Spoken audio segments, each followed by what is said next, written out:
ਨਮਸਕਾਰ। ਨਮਸਕਾਰ। ਇਸ ਮਹੱਤਵਪੂਰਨ ਪ੍ਰੋਗਰਾਮ ਨਾਲ ਦੇਸ਼ ਭਰ ਤੋਂ ਜੁੜੇ governors, lieutenant governors, reserve bank ਦੇ ਗਵਰਨਰ,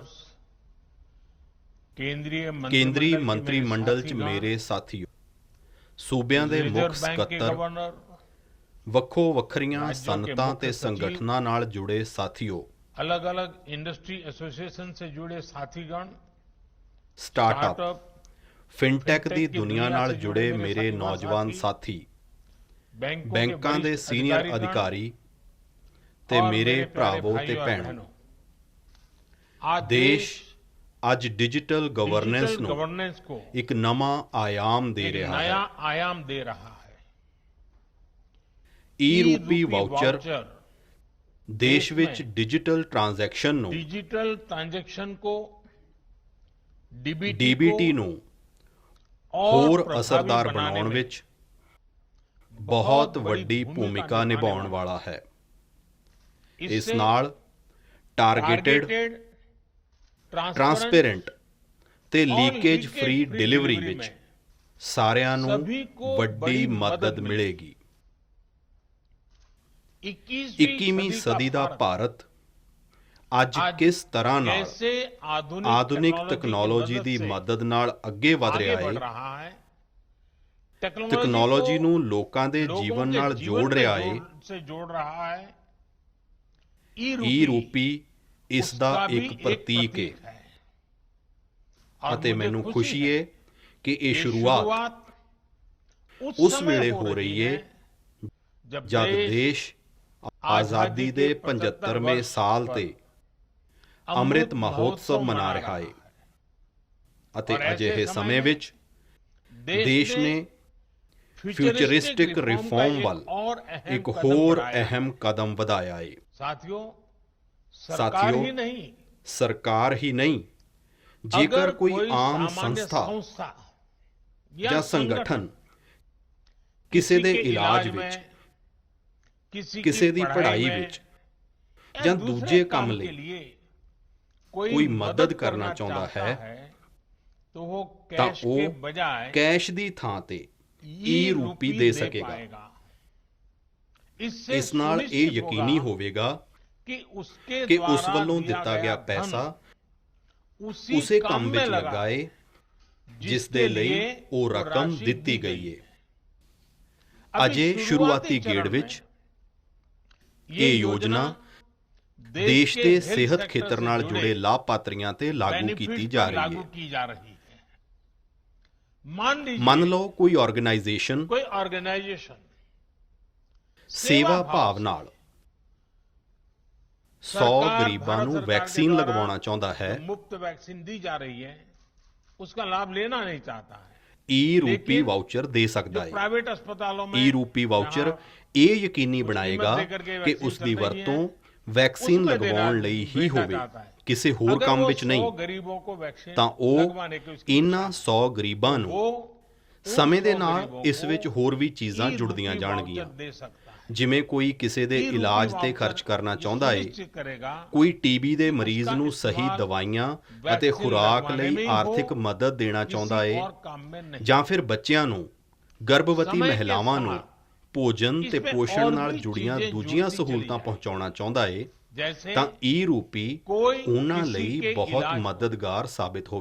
ਯਾਨੀ ਈ-ਰੂਪੀ ਇੱਕ ਤਰ੍ਹਾਂ ਨਾਲ ਪਰਸਨ ਦੇ ਨਾਲ ਪਰਪਸ ਸਪੈਸਿਫਿਕ ਵੀ ਹੈ। ਜਿਸ ਮਕਸਦ ਨਾਲ ਕੋਈ ਮਦਦ ਜਾਂ ਕੋਈ ਫਾਇਦਾ ਦਿੱਤਾ ਜਾ ਰਿਹਾ ਹੈ ਉਹ ਉਸ ਦੇ ਲਈ ਹੀ ਵਰਤੋਂ ਹੋਵੇਗਾ। ਇਹ ਈ-ਰੂਪੀ ਯਕੀਨੀ ਬਣਾਏਗਾ। ਕੋਈ ਹੁਣ ਜੇ ਕਹੇਗਾ ਕਿ ਉਹ ਬਿਰਧ ਆਸ਼ਰਮ ਵਿੱਚ ਨਵੇਂ ਬੈੱਡ ਲਗਵਾਉਣਾ ਚਾਹੁੰਦਾ ਹੈ ਤਾਂ ਈ-ਰੂਪੀ ਵਾਊਚਰ ਉਸ ਦੀ ਮਦਦ ਕਰੇਗਾ। ਕੋਈ ਕਿਸੇ ਖੇਤਰ ਵਿੱਚ 50 ਗਰੀਬਾਂ ਲਈ ਭੋਜਨ ਦੀ ਵਿਵਸਥਾ ਕਰਨਾ ਚਾਹੁੰਦਾ ਹੈ ਤਾਂ ਈ-ਰੂਪੀ ਵਾਊਚਰ ਉਸ ਦੀ ਮਦਦ ਕਰੇਗਾ। ਜੇਕਰ ਕੋਈ ਗਊਸ਼ਾਲਾ ਵਿੱਚ ਚਾਰੇ ਦੀ ਵਿਵਸਥਾ ਕਰਨਾ ਚਾਹੁੰਦਾ ਹੈ ਤਾਂ ਈ-ਰੂਪੀ ਵਾਊਚਰ ਉਸ ਦੀ ਵੀ ਮਦਦ ਕਰੇਗਾ। ਇਸ ਨੂੰ ਹੁਣ ਜੇਕਰ ਕੌਮੀ ਪਰਿਪੇਖ ਵਿੱਚ ਵੇਖਿਆ ਜਾਵੇ, ਇਸ ਨੂੰ ਹੁਣ ਜੇਕਰ ਕੌਮੀ ਪਰਿਪੇਖ ਵਿੱਚ ਵੇਖੀਏ ਤਾਂ ਜੇਕਰ ਸਰਕਾਰ ਵੱਲੋਂ ਕਿਤਾਬਾਂ ਲਈ ਪੈਸਾ ਭੇਜਿਆ ਗਿਆ ਹੈ ਤਾਂ E-ਰੂਪੀ ਇਹ ਯਕੀਨੀ ਬਣਾਏਗਾ ਕਿ ਕਿਤਾਬਾਂ ਹੀ ਖਰੀਦੀਆਂ ਜਾਣ। ਜੇਕਰ ਵਰਦੀਆਂ ਲਈ ਪੈਸਾ ਭੇਜਿਆ ਗਿਆ ਹੈ ਤਾਂ ਉਸ ਨਾਲ ਵਰਦੀਆਂ ਹੀ ਖਰੀਦੀਆਂ ਜਾਣ। ਜੇਕਰ ਸਬਸਿਡਾਈਜ਼ਡ ਖਾਦ ਲਈ ਮਦਦ ਦਿੱਤੀ ਗਈ ਹੈ ਤਾਂ ਉਹ ਖਾਦ ਖਰੀਦਣ ਦੇ ਹੀ ਕੰਮ ਆਵੇ। ਗਰਭਵਤੀ ਮਹਿਲਾਵਾਂ ਲਈ ਦਿੱਤੇ ਗਏ ਕੈਸ਼ ਨਾਲ ਸਿਰਫ ਪੋਸ਼ਕ ਆਹਾਰ ਹੀ ਖਰੀਦਿਆ ਜਾ ਸਕੇ। ਯਾਨੀ ਪੈਸਾ ਦੇਣ ਤੋਂ ਬਾਅਦ ਅਸੀਂ ਉਸ ਦੀ ਜਿਹੜੀ ਵਰਤੋਂ ਚਾਹੁੰਦੇ ਹਾਂ, E-ਰੂਪੀ ਵਾਊਚਰ ਉਸ ਨੂੰ ਸਿੱਧ ਕਰੇਗਾ। ਸਾਥੀਓ, ਪਹਿਲਾਂ ਸਾਡੇ ਦੇਸ਼ ਵਿੱਚ ਕੁਝ ਲੋਕ ਕਹਿੰਦੇ ਸਨ ਕਿ ਤਕਨਾਲੋਜੀ ਤਾਂ ਸਿਰਫ ਅਮੀਰਾਂ ਦੀ ਵਸਤੂ ਹੈ, ਭਾਰਤ ਤਾਂ ਗਰੀਬ ਦੇਸ਼ ਹੈ, ਇਸ ਲਈ ਤਕਨਾਲੋਜੀ ਦਾ ਕੀ ਕੰਮ। ਜਦੋਂ ਸਾਡੀ ਸਰਕਾਰ ਤਕਨਾਲੋਜੀ ਨੂੰ ਮਿਸ਼ਨ ਬਣਾਉਣ ਦੀ ਗੱਲ ਕਰਦੀ ਸੀ ਤਾਂ ਬਹੁਤ ਸਾਰੇ ਸਿਆਸੀ ਆਗੂ ਅਤੇ ਕੁਝ ਖਾਸ ਕਿਸਮ ਦੇ ਐਕਸਪਰਟ ਉਸ ਤੇ ਸਵਾਲ ਖੜੇ ਕਰਦੇ ਸਨ। ਪਰ ਅੱਜ ਦੇਸ਼ ਨੇ ਉਹਨਾਂ ਲੋਕਾਂ ਦੀ ਸੋਚ ਨੂੰ ਨਕਾਰ ਕੀਤਾ ਹੈ। ਪਰ ਅੱਜ ਦੇਸ਼ ਨੇ ਉਹਨਾਂ ਲੋਕਾਂ ਦੀ ਸੋਚ ਨੂੰ ਨਕਾਰ ਦਿੱਤਾ ਹੈ ਤੇ ਗਲਤ ਸਾਬਤ ਕੀਤਾ ਹੈ। ਅੱਜ ਦੇਸ਼ ਦੀ ਸੋਚ ਅਲੱਗ ਹੈ, ਨਵੀਂ ਹੈ। ਅੱਜ ਅਸੀਂ ਤਕਨਾਲੋਜੀ ਨੂੰ ਗਰੀਬਾਂ ਦੀ ਮਦਦ ਦੇ ਲਈ ਉਹਨਾਂ ਦੀ ਤਰੱਕੀ ਦੇ ਇੱਕ ਟੂਲ ਵਜੋਂ ਵੇਖ ਰਹੇ ਹਾਂ। ਅੱਜ ਦੁਨੀਆ ਵੇਖ ਰਹੀ ਹੈ ਕਿਵੇਂ ਭਾਰਤ ਵਿੱਚ ਤਕਨਾਲੋਜੀ ਪਾਰਦਰਸ਼ਤਾ ਤੇ ਇਮਾਨਦਾਰੀ ਲਿਆ ਰਹੀ ਹੈ, ਕਿਵੇਂ ਤਕਨਾਲੋਜੀ ਨਵੇਂ ਮੌਕਿਆਂ ਨੂੰ ਪੈਦਾ ਕਰਨ ਵਿੱਚ ਅਤੇ ਉਹਨਾਂ ਨੂੰ ਗਰੀਬਾਂ ਲਈ ਸੁਲਭ ਬਣਾਉਣ ਦਾ ਕੰਮ ਕਰ ਰਹੀ ਹੈ, ਅਤੇ ਕਿਸ ਤਰ੍ਹਾਂ ਨਾਲ ਤਕਨਾਲੋਜੀ ਸਰਕਾਰਾਂ ਅਤੇ ਲਾਲ ਫੀਤਾਸ਼ਾਹੀ ਤੇ ਆਮ ਮਨੁੱਖੀ ਨਿਰਭਰਤਾ ਨੂੰ ਘੱਟ ਕਰ ਰਹੀ ਹੈ। ਤੁਸੀਂ ਅੱਜ ਦੇ ਹੀ ਯੂਨੀਕ ਪ੍ਰੋਡਕਟ ਨੂੰ ਦੇਖੋ। ਅੱਜ ਅਸੀਂ ਇੱਥੇ ਤੱਕ ਇਸ ਲਈ ਪੁੱਜੇ ਹਾਂ ਕਿਉਂਕਿ ਦੇਸ਼ ਵਿੱਚ ਜਨ ਧਨ ਖਾਤਿਆਂ ਨੂੰ ਖੋਲ੍ਹਣ, ਉਹਨਾਂ ਨੂੰ ਮੋਬਾਈਲ ਅਤੇ ਆਧਾਰ ਨਾਲ ਜੋੜਨ ਅਤੇ ਜੈਮ ਵਰਗੇ ਪ੍ਰਬੰਧ ਕਰਨ ਲਈ ਕਈ ਸਾਲਾਂ ਤੱਕ ਮਿਹਨਤ ਕੀਤੀ ਹੈ। ਜਦੋਂ ਜੈਮ ਨੂੰ ਸ਼ੁਰੂ ਕੀਤਾ ਗਿਆ ਸੀ ਤਾਂ ਬਹੁਤ ਸਾਰੇ ਲੋਕ ਇਸ ਦੇ ਮਹੱਤਵ ਨੂੰ ਨਹੀਂ ਸਮਝ ਰਹੇ ਸਨ, ਪਰ ਇਸ ਦੀ ਅਹਿਮੀਅਤ ਨੂੰ ਅਸੀਂ ਲਾਕਡਾਊਨ ਦੇ ਦੌਰਾਨ ਦੇਖਿਆ, ਜਦ ਦੁਨੀਆ ਦੇ ਵੱਡੇ ਦੇਸ਼ ਪਰੇਸ਼ਾਨ ਸਨ ਕਿ ਲਾਕਡਾਊਨ ਵਿੱਚ ਕਿਸ ਤਰ੍ਹਾਂ ਨਾਲ ਆਪਣੇ ਗਰੀਬਾਂ ਦੀ ਮਦਦ ਕਰੀਏ। ਪਰ ਭਾਰਤ ਕੋਲ ਇੱਕ ਪੂਰੀ ਵਿਵਸਥਾ ਤਿਆਰ ਸੀ। ਦੂਜੇ ਦੇਸ਼ ਜਿੱਥੇ ਆਪਣੇ ਪੋਸਟ ਆਫਿਸ ਅਤੇ ਬੈਂਕ ਖੁਲਵਾ ਰਹੇ ਸਨ ਤਾਂ ਉੱਥੇ ਭਾਰਤ ਮਹਿਲਾਵਾਂ ਦੇ ਬੈਂਕ ਖਾਤਿਆਂ ਵਿੱਚ ਸਿੱਧੀ ਆਰਥਿਕ ਮਦਦ ਭੇਜ ਰਿਹਾ ਸੀ। ਭਾਰਤ ਵਿੱਚ ਹੁਣ ਤੱਕ ਡਾਇਰੈਕਟ ਬੈਨੀਫਿਟ ਟ੍ਰਾਂਸਫਰ ਦੇ ਰਾਹੀਂ ਤਕਰੀਬਨ 17.5 ਕਰੋੜ ਰੁਪਏ ਸਿੱਧੇ ਲਾਭਪਾਤਰੀਆਂ ਦੇ ਖਾਤੇ ਵਿੱਚ ਭੇਜੇ ਜਾ ਚੁੱਕੇ ਨੇ। ਅੱਜ ਕੇਂਦਰ ਸਰਕਾਰ 300 ਤੋਂ ਵੱਧ ਯੋਜਨਾਵਾਂ ਦਾ ਲਾਭ DBT ਦੇ ਰਾਹੀਂ ਲੋਕਾਂ ਤੱਕ ਪਹੁੰਚਾ ਰਹੀ ਹੈ। ਲਗਭਗ 90 ਕਰੋੜ ਦੇਸ਼ ਵਾਸੀਆਂ ਨੂੰ ਇਸ ਦੇ ਤਹਿਤ ਕਿਸੇ ਨਾ ਕਿਸੇ ਰੂਪ ਵਿੱਚ ਲਾਭ ਹੋ ਰਿਹਾ ਹੈ। ਰਾਸ਼ਨ ਹੋਵੇ, LPG ਗੈਸ ਹੋਵੇ, ਇਲਾਜ ਹੋਵੇ, ਸਕਾਲਰਸ਼ਿਪ ਹੋਵੇ, ਪੈਨਸ਼ਨ ਹੋਵੇ, ਮਜ਼ਦੂਰੀ ਹੋਵੇ, ਘਰ ਬਣਾਉਣ ਵਿੱਚ ਮਦਦ ਹੋਵੇ, ਅਜਿਹੇ ਅਨੇਕਾਂ ਲਾਭ DBT ਰਾਹੀਂ ਮਿਲ ਰਹੇ ਹਨ। PM ਕਿਸਾਨ ਸਨਮਾਨ ਨਿਧੀ ਦੇ ਤਹਿਤ 1,35,000 ਕਰੋੜ ਰੁਪਏ ਸਿੱਧੇ ਕਿਸਾਨਾਂ ਦੇ ਬੈਂਕ ਖਾਤਿਆਂ ਵਿੱਚ ਪਹੁੰਚਾਏ ਗਏ ਹਨ। ਇਸ ਵਾਰ ਤਾਂ ਕਿਸਾਨਾਂ ਤੋਂ ਜਿਹੜੀ ਕਣਕ ਦੀ ਸਰਕਾਰੀ ਖਰੀਦ ਕੀਤੀ ਗਈ ਹੈ ਉਸ ਦੇ ਲਗਭਗ 85,000 ਕਰੋੜ ਰੁਪਏ ਸਿੱਧੇ ਬੈਂਕ ਖਾਤਿਆਂ ਵਿੱਚ ਹੀ ਟ੍ਰਾਂਸਫਰ ਕੀਤੇ ਗਏ ਹਨ। ਇਹਨਾਂ ਸਾਰੇ ਯਤਨਾਂ ਦਾ ਬਹੁਤ ਵੱਡਾ ਫਾਇਦਾ ਇਹ ਹੋਇਆ ਹੈ ਕਿ ਦੇਸ਼ ਦੇ 1,78,000 ਕਰੋੜ ਰੁਪਏ ਤੋਂ ਵੱਧ ਗਲਤ ਹੱਥਾਂ ਵਿੱਚ ਜਾਣ ਤੋਂ ਬਚੇ ਹਨ। ਸਾਥੀਓ, ਭਾਰਤ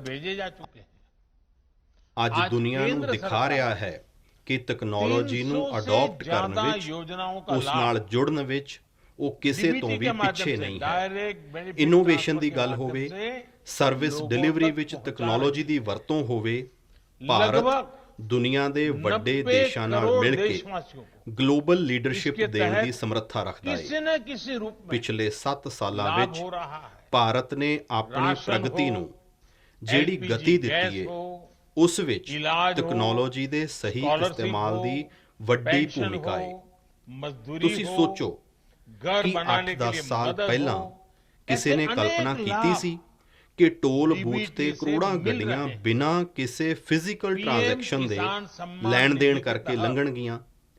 ਅੱਜ ਇਹ ਫਾਸਟੈਗ ਨਾਲ 1,35,000 ਮੁਮਕਿਨ करोड़ ਹੈ। रुपए ਕੀ सीधे 8-10 ਸਾਲ ਪਹਿਲਾਂ ਕਿਸੇ ਨੇ किसानों के ਸੋਚਿਆ बैंक ਸੀ अकाउंट में ਕਿ पहुंचाए ਦੂਰ गए। ਦਰਾਡੇ ਪਿੰਡਾਂ ਵਿੱਚ ਬੈਠਾ इस ਹੋਇਆ बार तो ਹੱਥ ਸ਼ਿਲਪੀ किसानों ਆਪਣੇ से जो ਪ੍ਰੋਡਕਟ गेहूं की ਦਿੱਲੀ ਦੇ सरकारी ਕਿਸੇ खरीद ਸਰਕਾਰੀ हुई है, ਦਫ਼ਤਰ ਵਿੱਚ ਸਿੱਧਾ ਵੇਚ उसका ਸਕੇਗਾ। लगभग ਅੱਜ ਜੈਮ ਯਾਨੀ 85,000 ਗਵਰਨਮੈਂਟ ਈ ਮਾਰਕੀਟ करोड़ ਪਲੇਸ रुपए ਪੋਰਟਲ ਨਾਲ ਇਹ ਮੁਮਕਿਨ सीधा ਹੈ।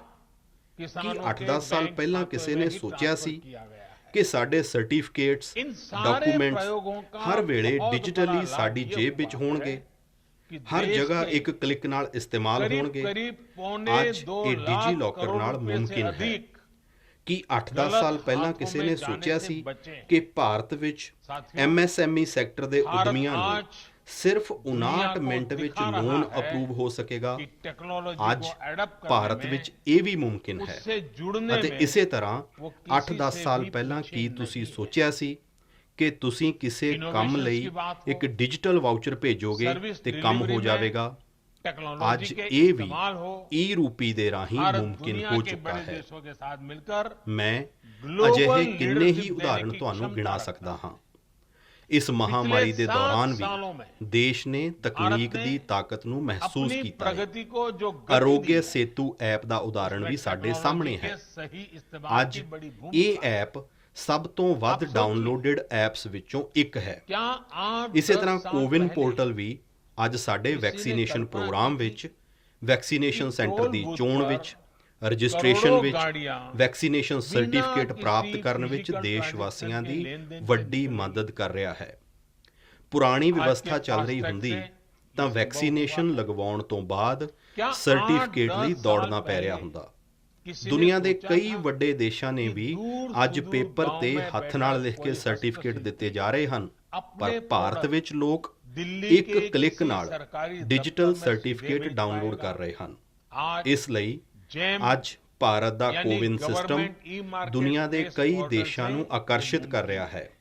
ਭਾਰਤ ਇਸ ਨੂੰ क्या ਦੁਨੀਆ ਦੇ ਨਾਲ 8-10 ਸਾਂਝਾ ਵੀ ਕਰ साल ਰਿਹਾ ਹੈ। पहले किसी ने ਸਾਥੀਓ, सोचा था ਮੈਨੂੰ ਯਾਦ ਹੈ कि हमारे ਕਿ 4 ਸਾਲ certificates ਪਹਿਲਾਂ ਜਦੋਂ ਭੀਮ documents ਐਪ ਲਾਂਚ ਕੀਤਾ ਗਿਆ हर ਸੀ समय ਤਾਂ ਮੈਨੂੰ ਕਿਹਾ ਗਿਆ ਸੀ डिजिटली ਕਿ ਹੁਣ ਉਹ ਦਿਨ हमारी ਦੂਰ जेब ਨਹੀਂ में होंगे ਜਦੋਂ और ਜ਼ਿਆਦਾਤਰ ਬਿਜ਼ਨਸ हर जगह ਟ੍ਰਾਂਜੈਕਸ਼ਨ एक क्लिक ਨੋਟ पर ਅਤੇ ਸਿੱਕਿਆਂ ਦੀ इस्तेमाल ਥਾਂ हो पाएंगे। ਡਿਜੀਟਲ ਹੋਣਗੇ। आज ਉਸ ਵੇਲੇ ਮੈਂ ਵੀ ਕਿਹਾ ये ਸੀ डिजी ਕਿ लॉकर ਇਸ ਬਦਲਾਅ ਨਾਲ ਸਭ ਤੋਂ ਵੱਧ ਗਰੀਬਾਂ, क्या ਵੰਚਿਤਾਂ, 8-10 साल ਛੋਟੇ पहले ਵਪਾਰੀਆਂ, ਕਿਸਾਨਾਂ, किसी ने सोचा था ਆਦੀਵਾਸੀਆਂ ਦਾ ਸਸ਼ਕਤੀਕਰਨ भारत में ਹੋਵੇਗਾ। ਉਹ ਇੰਪਾਵਰ MSME ਹੋਣਗੇ। सेक्टर के उद्यमियों ਅੱਜ को ਅਸੀਂ ਇਹ सिर्फ ਸਾਖਸ਼ਾਤ 59 ਅਨੁਭਵ मिनट ਕਰ ਰਹੇ में ਹਾਂ। लोन ਹਰ अप्रूव हो ਮਹੀਨੇ पाएगा।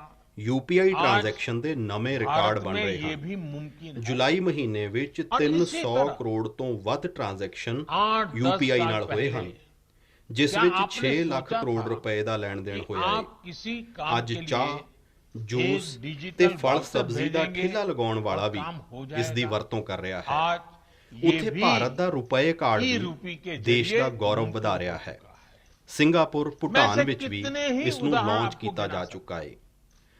ਅੱਜ ਦੇਸ਼ इस ਵਿੱਚ महामारी के 66 दौरान भी ਕਰੋੜ ਰੁਪਏ देश ने तकनीक की ताकत को महसूस ਅੱਜ ਦੇਸ਼ किया। ਵਿੱਚ 66 ਕਰੋੜ आरोग्य ਰੁਪਏ सेतु ਕਾਰਡ ऐप ਨੇ का उदाहरण भी हमारे ਅਤੇ ਦੇਸ਼ सामने ਵਿੱਚ ਹਜ਼ਾਰਾਂ ਕਰੋੜ ਰੁਪਏ आज ਦੀ ये ਟ੍ਰਾਂਜੈਕਸ਼ਨ ਰੁਪਏ ਕਾਰਡ सबसे ਤੋਂ ਵੀ ਹੋ ज्यादा ਰਹੀ ਹੈ। डाउनलोडेड ऐप में इस से कार्ड एक ने है। इसी तरह ਇਸ ਕਾਰਡ कोविन ਨੇ पोर्टल भी ਗਰੀਬ ਨੂੰ आज ਸਸ਼ਕਤ हमारे ਕੀਤਾ ਹੈ। वैक्सीनेशन प्रोग्राम में ਉਸ ਵਿੱਚ ਇਹ ਭਾਵਨਾ ਆਈ ਹੈ वैक्सीनेशन ਕਿ सेंटर ਉਹ के ਵੀ चयन ਆਪਣੇ में, ਕੋਲ ਡੈਬਿਟ ਕਾਰਡ ਰੱਖ ਸਕਦਾ रजिस्ट्रेशन ਹੈ में, ਅਤੇ ਉਸ ਦੀ ਵਰਤੋਂ ਕਰ वैक्सीन ਸਕਦਾ ਹੈ। सर्टिफिकेट प्राप्त करने में ਸਾਥੀਓ, देश ਟੈਕਨੋਲੋਜੀ साथियों ਕਿਸ की ਤਰ੍ਹਾਂ बड़ी ਨਾਲ मदद ਗਰੀਬਾਂ ਨੂੰ कर रहा है। ਸਸ਼ਕਤ ਕਰਦੀ ਏ ਉਸ ਦਾ ਇੱਕ पुरानी ਹੋਰ ਉਦਾਹरण व्यवस्था ਹੈ चल रही होती PM ਸਵੈ ਨਿਧੀ ਯੋਜਨਾ। वैक्सीनेशन लगवाने ਸਾਡੇ के ਦੇਸ਼ बाद ਵਿੱਚ ਜਿਹੜੇ ਰੇੜੀ सर्टिफिकेट ਫੜੀ के लिए ਵਾਲੇ, दौड़ना पड़ ਠੇਲਾ रहा ਚਲਾਉਣ था। ਵਾਲੇ ਭੈਣ ਭਰਾ ਹਨ, दुनिया ਉਹਨਾਂ के ਦੇ कई बड़े ਫਾਈਨੈਂਸ਼ੀਅਲ देशों में ਇਨਕਲੂਜਨ भी ਦੇ ਬਾਰੇ ਵਿੱਚ आज ਪਹਿਲਾਂ ਕਦੀ ਨਹੀਂ पेपर ਸੋਚਿਆ पर ਗਿਆ ਸੀ। हाथ से लिख करके ਆਪਣਾ ਕੰਮ सर्टिफिकेट ਅੱਗੇ दिया जा ਵਧਾਉਣ रहा ਲਈ है।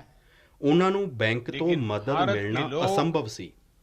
ਜਦੋਂ एक ਡਿਜੀਟਲ क्लिक ਟ੍ਰਾਂਜੈਕਸ਼ਨ ਦੀ ਕੋਈ ਹਿਸਟਰੀ ਨਾ ਹੋਵੇ, डिजिटल ਕੋਈ सर्टिफिकेट ਡਾਕੂਮੈਂਟ ਨਾ डाउनलोड कर ਹੋਵੇ, रहे हैं। ਤਾਂ ਬੈਂਕ ਤੋਂ ਲੋਨ इसलिए ਲੈਣ ਲਈ ਸਾਡੇ ਰੇੜੀ भारत ਫੜੀ का ਵਾਲੇ ਸਾਥੀ कोविन ਪਹਿਲਾਂ सिस्टम ਕਦਮ ਵੀ ਨਹੀਂ ਵਧਾ ਸਕਦੇ ਸਨ। दुनिया के कई ਇਸ ਨੂੰ देशों ਸਮਝਦੇ को ਹੋਏ आकर्षित ਸਾਡੀ कर रहा है। ਸਰਕਾਰ ਨੇ PM भारत ਸਵੈ ਨਿਧੀ ਯੋਜਨਾ ਦੀ इसे ਸ਼ੁਰੂਆਤ दुनिया के ਕੀਤੀ। साथ ਅੱਜ साझा ਦੇਸ਼ भी ਦੇ कर ਛੋਟੇ रहा है। ਵੱਡੇ ਸ਼ਹਿਰਾਂ ਵਿੱਚ साथियों 23 ਲੱਖ मुझे ਤੋਂ याद ਵੱਧ है ਰੇੜੀ ਫੜੀ कि ਅਤੇ ਠੇਲੇ 4 ਵਾਲਿਆਂ साल ਨੂੰ पहले ਇਸ ਯੋਜਨਾ ਦੇ भीम ਤਹਿਤ ऐप ਮਦਦ लॉन्च किया ਦਿੱਤੀ ਗਈ गया ਹੈ। था, ਇਸੇ तब मैंने ਕਰੋਨਾ कहा ਕਾਲ था ਵਿੱਚ कि वो ਕਰੀਬ दिन ਕਰੀਬ दूर नहीं 2300 ਕਰੋੜ जब ਰੁਪਏ अधिकांश ਉਹਨਾਂ ਨੂੰ बिजनेस ਦਿੱਤੇ ਗਏ ट्रांजैक्शन ਹਨ। ਉਹ ਗਰੀਬ नोट और ਸਾਥੀ सिक्कों के ਹੁਣ बजाय ਡਿਜੀਟਲ ਟ੍ਰਾਂਜੈਕਸ਼ਨ डिजिटली ਕਰ ਰਹੇ होंगे। ਹਨ ਅਤੇ तब ਆਪਣਾ मैंने ये ਲੋਨ भी ਚੁਕਾ कहा ਰਹੇ था ਹਨ। कि इस ਯਾਨੀ ਹੁਣ बदलाव ਉਹਨਾਂ से ਕੋਲ ਲੈਣ ਦੇਣ सबसे ਦੀ ਇੱਕ अधिक ਡਿਜੀਟਲ ਹਿਸਟਰੀ ਬਣ ਰਹੀ गरीबों, ਹੈ। वंचितों, छोटे व्यापारियों, किसानों, आदिवासियों का सशक्तिकरण होगा, वो एम्पावर होंगे। आज हम ये साक्षात अनुभव कर रहे हैं। हर महीने यूपीआई ट्रांजैक्शन के नए रिकॉर्ड बन रहे हैं। जुलाई महीने में 300 करोड़ से अधिक ट्रांजैक्शन यूपीआई से हुए हैं, जिसमें 6 लाख करोड़ रुपए का लेन देन हुआ है। आज चाय, जूस और फल सब्जी का ठेला लगाने वाले भी इसका उपयोग कर रहे हैं। वहीं भारत का रुपे कार्ड भी देश का गौरव बढ़ा रहा है। सिंगापुर, भूटान में भी इसे लॉन्च किया जा चुका है। आज देश में 66 करोड़ रुपए कार्ड हैं और देश में हजारों करोड़ रुपए का ट्रांजैक्शन रुपे कार्ड से भी हो रहा है। इस कार्ड ने गरीब को भी सशक्त किया है, उसे इस भावना से भरा है कि वो भी अपने पास डेबिट कार्ड रख सकता है, उसका इस्तेमाल कर सकता है। साथियों, टेक्नोलॉजी कैसे गरीबों को सशक्त करती है, इसका एक और उदाहरण है पीएम स्वनिधि योजना। हमारे देश में तो रेहड़ी पटरी वाले, ठेला चलाने वाले भाई बहन हैं, उनके फाइनेंशियल इंक्लूजन के बारे में पहले कभी नहीं सोचा गया था। अपना काम आगे बढ़ाने के लिए उन्हें बैंक से मदद मिलना असंभव था। जब डिजिटल ट्रांजैक्शन की कोई हिस्ट्री ही ना हो, कोई डॉक्यूमेंट ना हो, तो बैंक से लोन लेने के लिए हमारे रेहड़ी पटरी वाले साथी पहला कदम भी नहीं बढ़ा पाते थे। इसी को समझते हुए हमारी सरकार ने पीएम स्वनिधि योजना की शुरुआत की। आज देश के छोटे बड़े शहरों में 23 लाख से अधिक रेहड़ी पटरी और ठेले वालों को इस योजना के तहत मदद दी गई है। इसी कोरोना काल में करीब करीब 2300 करोड़ रुपए उन्हें दिए गए हैं। ये गरीब साथी अब डिजिटल ट्रांजैक्शन कर रहे हैं और अपना लोन चुका रहे हैं। यानी अब उनके लेन देन की एक डिजिटल हिस्ट्री बन रही है। पीएम स्वनिधि ਵਿੱਚ ਇਹ ਵਿਵਸਥਾ ਕੀਤੀ ਗਈ ਹੈ ਕਿ 10000 ਰੁਪਏ ਦਾ ਪਹਿਲਾ ਲੋਨ ਚੁਕਾਉਣ ਤੇ 20000 ਰੁਪਏ ਦਾ ਦੂਜਾ ਲੋਨ ਅਤੇ ਦੂਜਾ ਲੋਨ ਚੁਕਾਉਣ ਤੇ 50000 ਰੁਪਏ ਦਾ ਤੀਜਾ ਲੋਨ ਰੇੜੀ ਫੜੀ ਵਾਲੇ ਸਾਥੀਆਂ ਨੂੰ ਦਿੱਤਾ ਜਾਵੇਗਾ। ਤੁਹਾਨੂੰ ਇਹ ਜਾਣ ਕੇ ਖੁਸ਼ੀ ਹੋਵੇਗੀ ਕਿ ਅੱਜ ਸੈਂਕੜੇ ਰੇੜੀ ਫੜੀ ਅਤੇ ਠੇਲੇ ਵਾਲੇ ਭੈਣ ਭਰਾ ਹੁਣ ਤੀਜਾ ਲੋਨ ਹਾਸਲ ਕਰਨ ਦੀ ਦਿਸ਼ਾ ਵੱਲ ਅੱਗੇ ਵਧ ਰਹੇ ਹਨ। ਸਾਥੀਓ, ਦੇਸ਼ ਵਿੱਚ ਡਿਜੀਟਲ ਇਨਫਰਾਸਟ੍ਰਕਚਰ ਅਤੇ ਡਿਜੀਟਲ ਟ੍ਰਾਂਜੈਕਸ਼ਨ ਦੇ ਲਈ ਜਿਹੜਾ ਕੰਮ ਪਿਛਲੇ 6-7 ਸਾਲਾਂ ਵਿੱਚ ਹੋਇਆ ਏ, ਉਸ ਦਾ ਲੋਹਾ ਅੱਜ ਦੁਨੀਆ ਮੰਨ ਰਹੀ ਹੈ। ਵਿਸ਼ੇਸ਼ ਤੌਰ ਤੇ ਭਾਰਤ ਵਿੱਚ ਫਿਨਟੈਕ ਦਾ ਬਹੁਤ ਵੱਡਾ ਆਧਾਰ ਤਿਆਰ ਹੋਇਆ ਹੈ। ਅਜਿਹਾ ਆਧਾਰ ਜਿਹੜਾ ਵੱਡੇ ਵੱਡੇ ਦੇਸ਼ਾਂ ਵਿੱਚ ਵੀ ਨਹੀਂ ਹੈ। ਦੇਸ਼ਵਾਸੀਆਂ ਦਾ ਪੋਜ਼ਿਟਿਵ ਮਾਈਂਡਸੈਟ बड़े देशों में भी नहीं है। ਦੇਸ਼ਵਾਸੀਆਂ ਦਾ ਪੋਜ਼ਿਟਿਵ ਮਾਈਂਡਸੈਟ ਫਿਨਟੈਕ ਸੋਲੂਸ਼ਨ ਨੂੰ ਅਡਾਪਟ ਕਰਨ ਦੀ ਉਹਨਾਂ ਦੀ ਸਮਰੱਥਾ ਵੀ ਅਸੀਮ ਹੈ। ਇਸ ਲਈ ਇਹ ਅੱਜ ਭਾਰਤ ਦੇ ਨੌਜਵਾਨਾਂ, ਭਾਰਤ ਦੇ ਸਟਾਰਟਅਪ ਇਕੋਸਿਸਟਮ ਦੇ ਲਈ ਵੀ ਬਿਹਤਰੀਨ ਮੌਕਾ ਹੈ। ਭਾਰਤ ਵਿੱਚ ਸਟਾਰਟਅਪਸ ਦੇ ਲਈ ਫਿਨਟੈਕ ਵਿੱਚ ਅਨੇਕਾਂ ਸੰਭਾਵਨਾਵਾਂ ਹਨ। ਸਾਥੀਓ, ਮੈਨੂੰ ਵਿਸ਼ਵਾਸ ਹੈ ਕਿ ਈ-ਰੂਪੀ ਵਾਊਚਰ ਦੀ ਸਫਲਤਾ ਦੇ ਨਵੇਂ ਅਧਿਆਇ ਲਿਖੇਗਾ। ਸਾਥੀਓ, ਮੈਨੂੰ ਵਿਸ਼ਵਾਸ ਹੈ ਕਿ ਈ ਰੂਪੀ ਵਾਊਚਰ ਵੀ ਸਫਲਤਾ ਦੇ ਨਵੇਂ ਅਧਿਆਇ ਲਿਖੇਗਾ। ਇਸ ਵਿੱਚ ਸਾਡੇ ਬੈਂਕਾਂ ਅਤੇ ਦੂਜੇ ਪੇਮੈਂਟ ਗੇਟਵੇ ਦਾ ਇਸ ਵਿੱਚ ਸਾਡੇ ਬੈਂਕਾਂ ਅਤੇ ਦੂਜੇ ਪੇਮੈਂਟ ਗੇਟਵੇ ਦਾ ਬਹੁਤ ਵੱਡਾ ਰੋਲ ਹੈ। ਸਾਡੇ ਸੈਂਕੜੇ ਪ੍ਰਾਈਵੇਟ ਹਸਪਤਾਲ, ਕਾਰਪੋਰੇਟਸ, ਉਦਯੋਗ ਜਗਤ, NGOs ਅਤੇ ਦੂਜੇ ਅਦਾਰਿਆਂ ਨੇ ਵੀ ਇਸ ਨੂੰ ਲੈ ਕੇ ਬਹੁਤ ਰੁਚੀ ਦਿਖਾਈ ਹੈ। ਮੇਰੀ ਸੂਬਾ ਸਰਕਾਰਾਂ ਨੂੰ ਅਪੀਲ ਹੈ ਕਿ ਉਹ ਆਪਣੀਆਂ ਯੋਜਨਾਵਾਂ ਦਾ ਸਟੀਕ ਅਤੇ ਸੰਪੂਰਨ ਲਾਭ ਯਕੀਨੀ ਬਣਾਉਣ ਲਈ ਈ ਰੂਪੀ ਦੀ ਵੱਧ ਤੋਂ ਵੱਧ ਵਰਤੋਂ ਕਰਨ। ਮੈਨੂੰ ਵਿਸ਼ਵਾਸ ਹੈ ਕਿ ਉਹ ਸਾਰਿਆਂ ਨੂੰ ਅਜਿਹੀ ਹੀ ਸਾਰਥਕ ਸਾਂਝੇਦਾਰੀ, ਇੱਕ ਇਮਾਨਦਾਰ ਅਤੇ ਪਾਰਦਰਸ਼ੀ ਵਿਵਸਥਾ ਦੇ ਨਿਰਮਾਣ ਨੂੰ ਹੋਰ ਗਤੀ ਦੇਣਗੇ। ਇੱਕ ਵਾਰ ਫਿਰ ਸਾਰੇ ਦੇਸ਼-ਵਾਸੀਆਂ ਨੂੰ ਇਸ ਵੱਡੇ ਰਿਫਾਰਮ ਲਈ ਬਹੁਤ-ਬਹੁਤ ਵਧਾਈ। ਧੰਨਵਾਦ। बहुत-बहुत शुभकामनाएं। धन्यवाद।